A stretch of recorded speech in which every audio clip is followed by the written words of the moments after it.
Les tests de ce 19e dimanche du temps ordinaire A nous présentent des hommes de Dieu en proie au doute, à la peur, à la tristesse.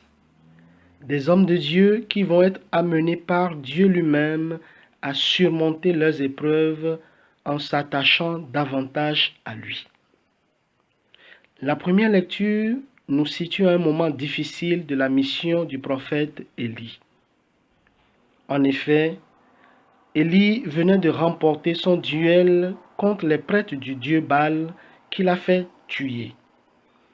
Quand la reine Jézabel, épouse du roi Akab et adoratrice du dieu Baal, apprit qu'Élie avait fait tuer tous les prophètes du dieu Baal, Jézabel promit de venger ses prêtres d'une façon drastique.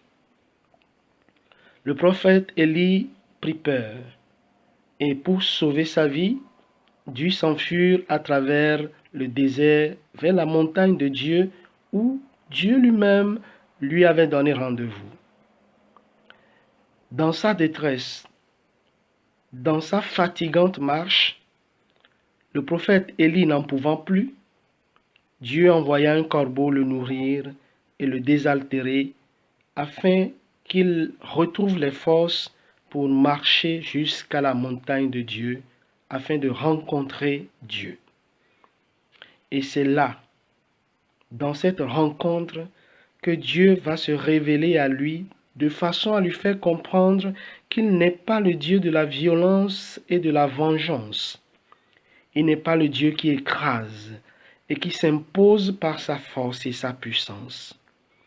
Il est le Dieu qui n'a d'autre force que celle de l'amour.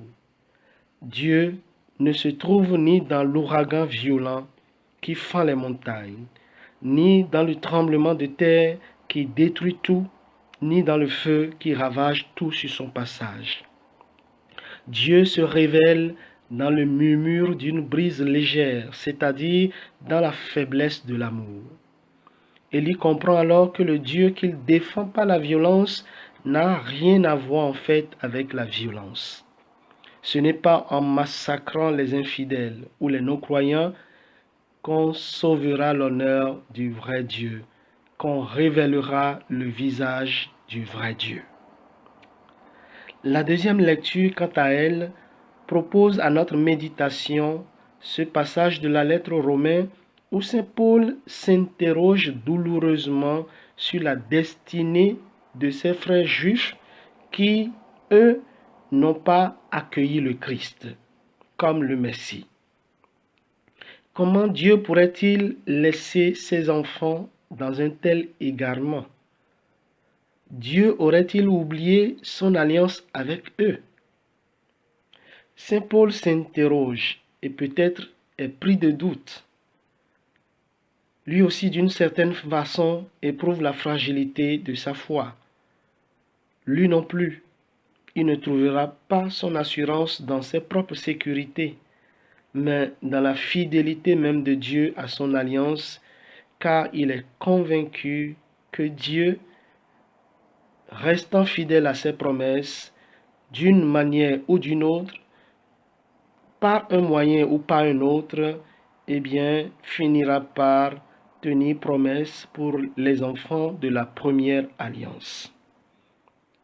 Enfin, l'Évangile nous présente les apôtres, paralysés par la peur, devant la tempête qui se déchaîne et devant ce qu'ils croient être un fantôme qui s'avance vers eux.